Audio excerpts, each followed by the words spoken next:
Good evening. Today we will be discussing about function, why we use function in our programming language, what are the different types of function and what are the different parts of function, necessity of using a function and its advantage. Along with we will be illustrating some programming using some programming language. We will be using C or C++, whatever maybe according to your curriculum. We will be using that any programming language, any programming language uh, for illustrating the example of how a function is used and work in a programming methodology or a programming language.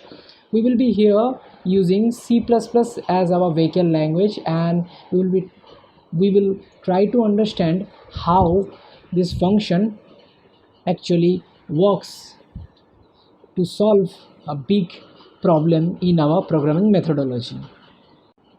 So first of all, today's topic is function. So before going about the details of what function is, let us have a generalized idea of what a function is and how it is defined, right? So it may be defined as a group of statements. I'm not mentioning about any programming language, whether it is in C, C++, Java, whatever maybe. Just a group of statement that together that together perform perform a task, right? In general, we can say that a group of statement that together perform a task. Now, actually, let us consider with a real world example that will help us much more to understand and illustrate what a function is. Let us consider this is a big university, okay, named as BU, right? Now, this entire university having different departments such as design department, such as social science department, such as computer science department, or music department, or such and such, let us suppose electronics department, electrical department, automation department. There are so many department a university can have, right? Now, if we consider this BU university as a big program, where this design, this social science, this computer science, this music, this electronics, this automation, individual department are responsible for their individual activity. That means a design department will be responsible for giving lectures of subject related to design. Social science department will be responsible of delivering their lectures concerning to the social science subject, followed by computer science also. Now, if we consider this BU, this big university, under this there are several departments who are responsible for the individual work or task. Now we can say that BU is a big program, whereas this design department, this social science department, or CS department, or music, followed by others, are their respective functions. What I mean to say is that if we say a calculator is a big program, a calculator is a big program, whereas addition, subtraction, followed by multiplication and division is the individual function of this big program called calculator, because this addition, this subtraction, followed by multiplication and division performs their own task, right?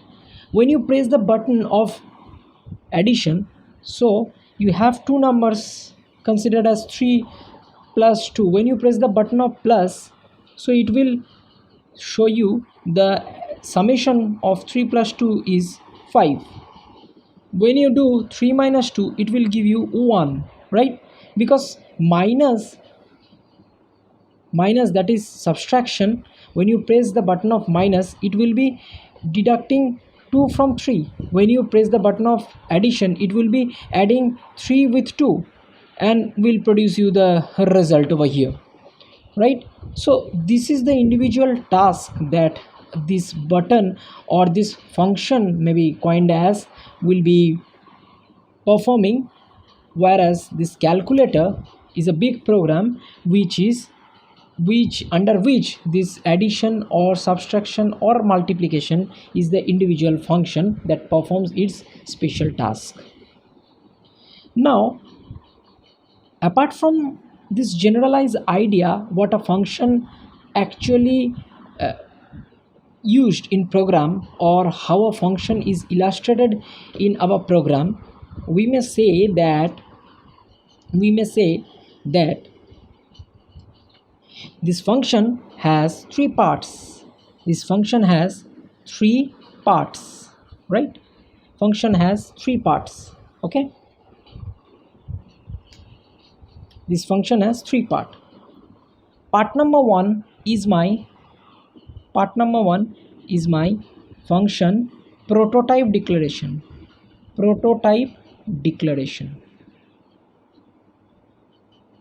Part number two is my function call, followed by part number three is my function definition. It's my function definition. Now these are the three part of my function, right? Now what does these three part means? That means when we try to do any task, we actually scheme out or chalk out the plan how we will be performing that particular task, right? We have our goal, we have our aim, we have everything, but we need to chalk out a plan how we will be doing that, right? So before executing someone, we need to plan or scheme, and after plan we need to give the design of that particular plan, and after design we actually really execute that plan, right? This is a generalized thing or a generalized way how we actually execute anything, right? Whether we make a cup of tea, or whether we make a cup of coffee, or we make a bowl of rice, whatever maybe, we have some plan followed by designs, collecting all the information and sources, then we make that particular thing and execute. Now this function have the three part, that is function prototype declaration, function call, and function definition. Now what does this three part actually is, we will be describing very minutely, and we will be seeing what these three parts actually is used in function, right? Now function declaration, that means part one, that is prototype declaration. Function declaration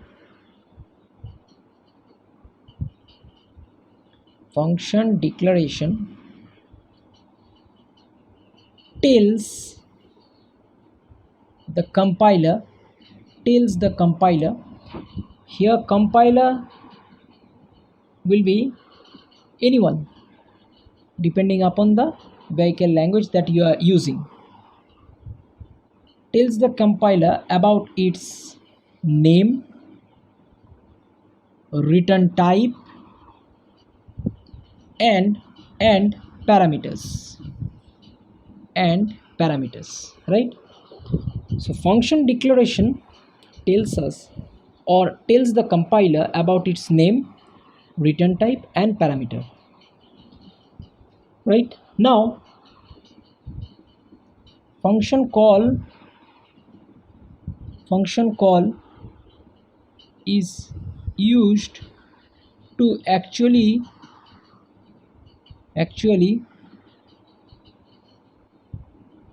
call the task of function. Task of function. Actually call the task of function. What I mean to say is that when I press the button of plus or button of minus or multiplication, then after pressing so it will provoke or instigate the particular system kindly add 3 and 2. If we press minus, it will be instigating the system kindly subtract 3 and 2 and produce me the output. So this is a function call. Now function definition actually provides function definition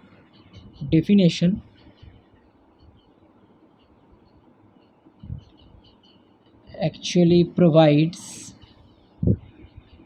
function definition actually provides the actual body of the function. Function definition provides the actual body of the function. What I mean to say is that as we press this addition button or subtraction or multiplication button, it will provoke the particular system, please do add 3 and 2. Now how it will be adding, that is how it will be adding 3 and 2. So that is actually the method, the process that is defined in function definition, right? These are the three particular part of a function. Now let me illustrate the same with giving a real world example. Okay, now let us consider before you take admission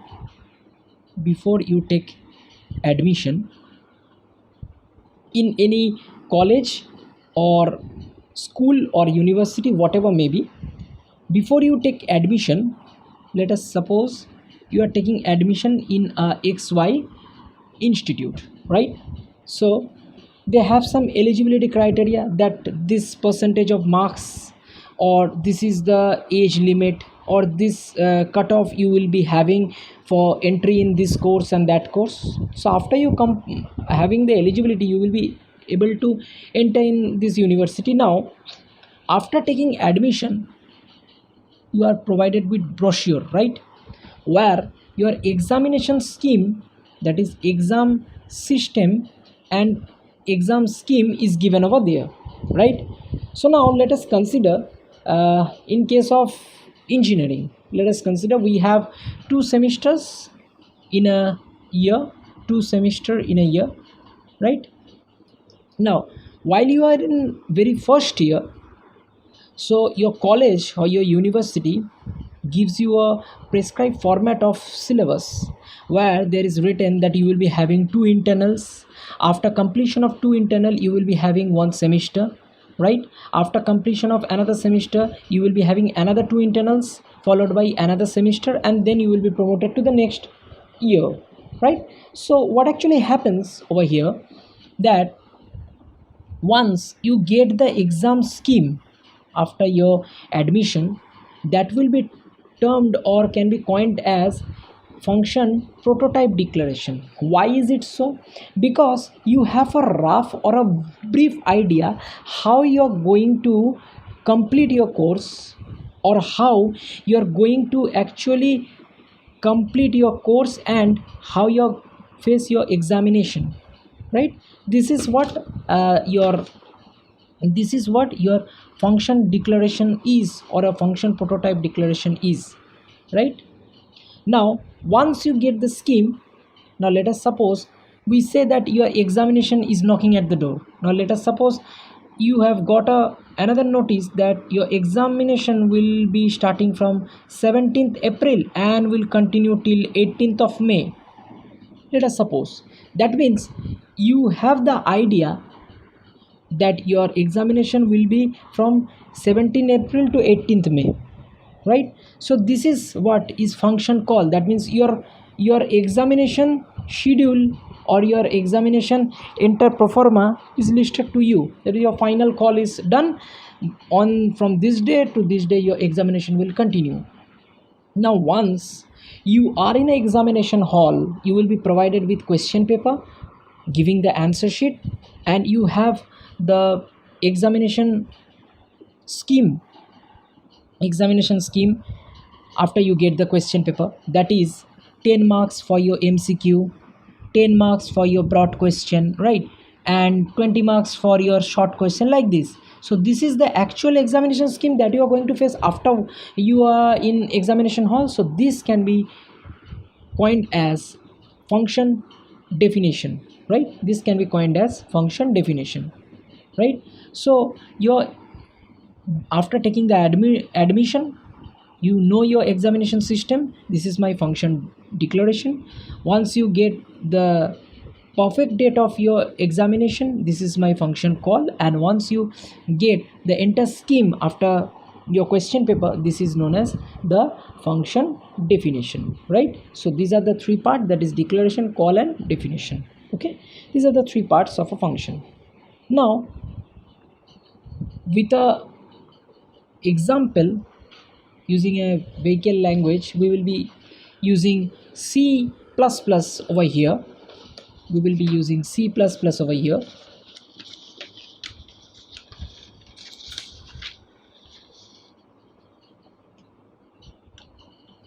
We will try to explain what is the function body, what is function definition, and what is function declaration. Hash include iostream.h, hash include conaio.h. Before we write void main, look,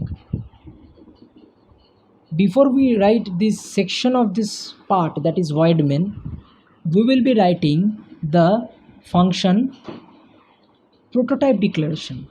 What is that? That is, let us suppose int add int x comma int y, right? Int add int x comma int y. Then void main bracket open CLRSCR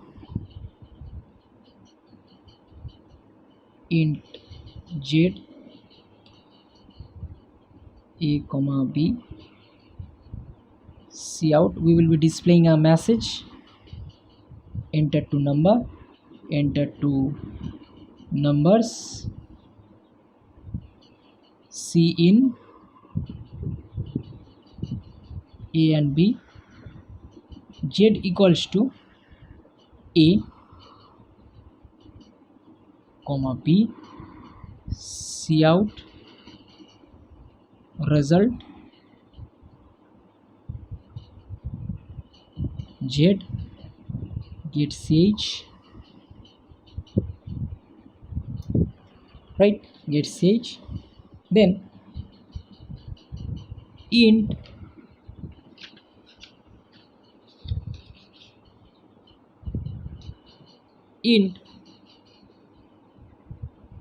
add int a comma int b,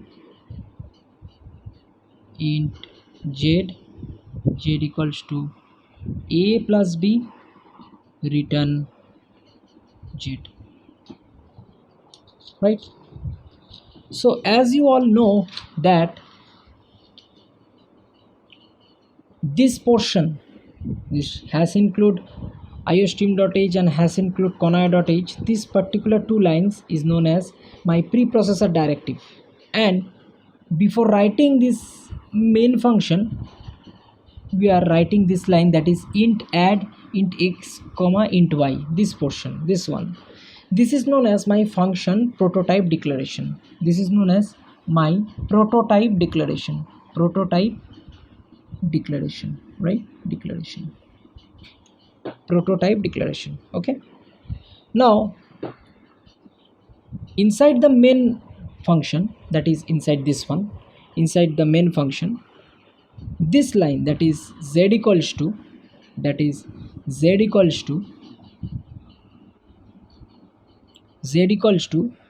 a add a comma b, this is known as my function call, and this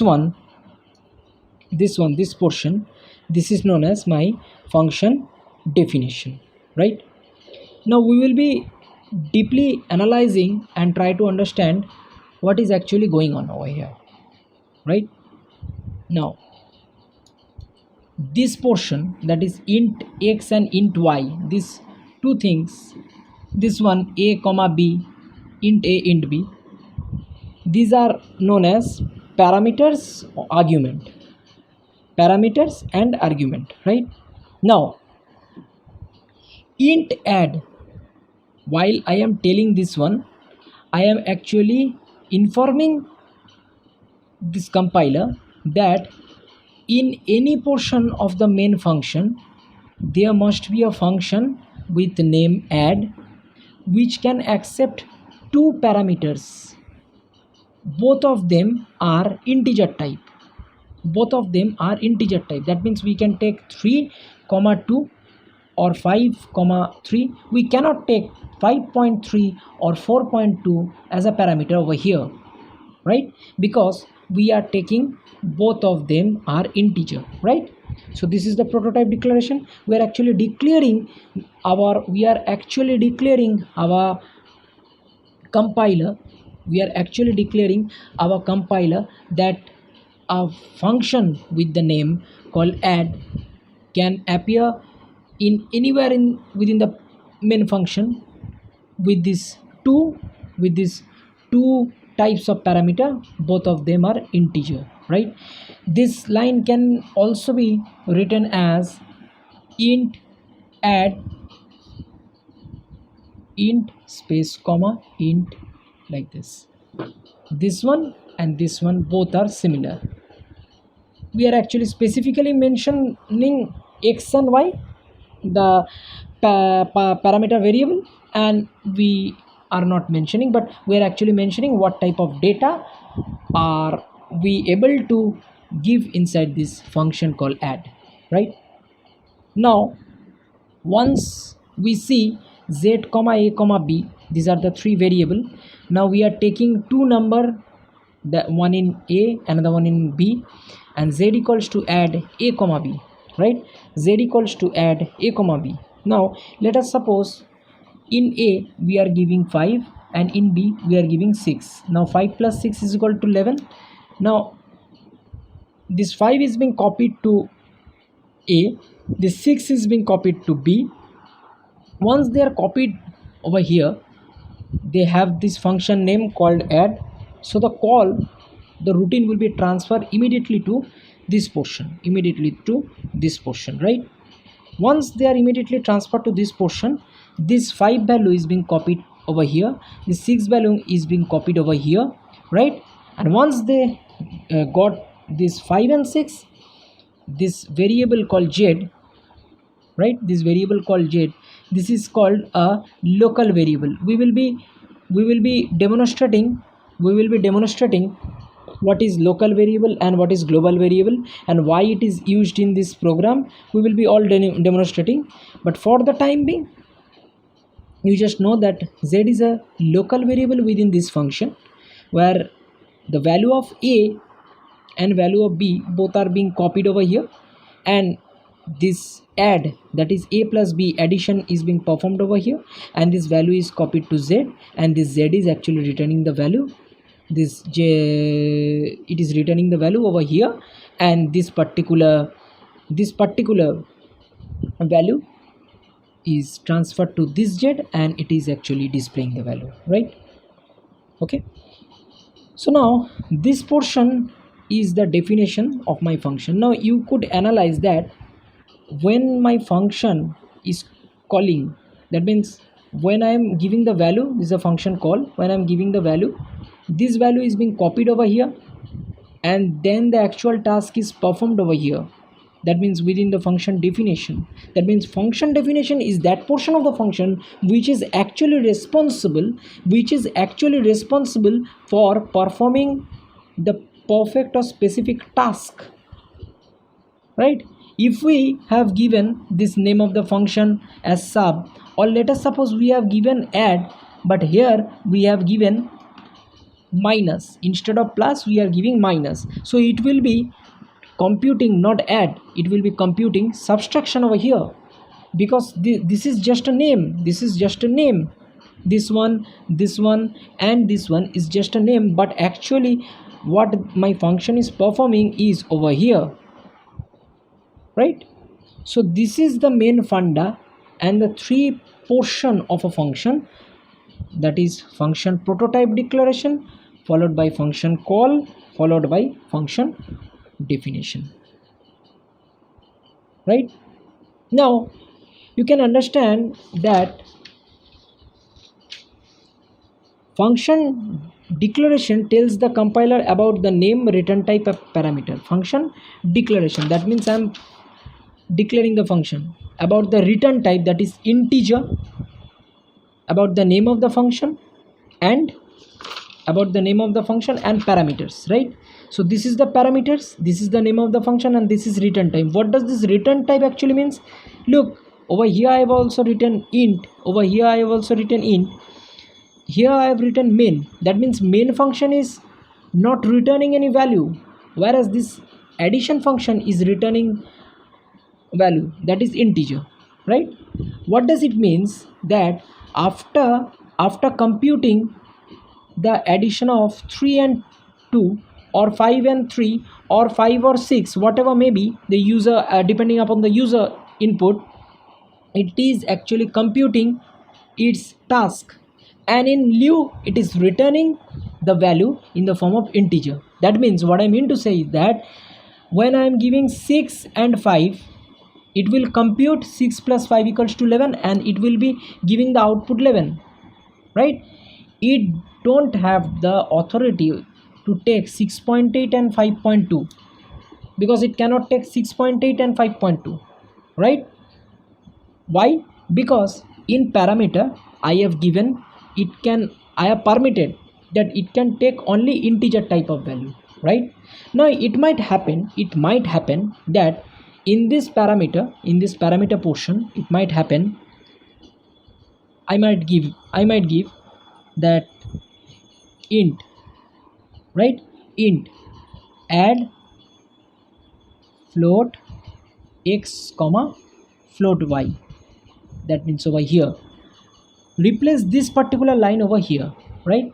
So what does it means? It can return integer type of value, but I have permitted the user to enter the floating value as a parameter. That means in function call, if I give over here, if I give 3.5 and 6.5,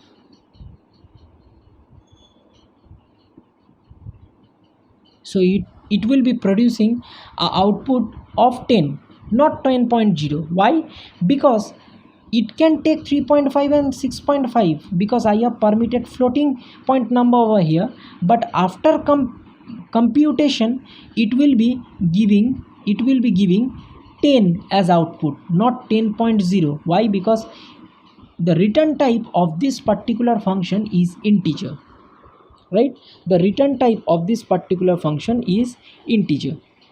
Okay, so the basic syntax of what is return type space my function name followed by parameters, right?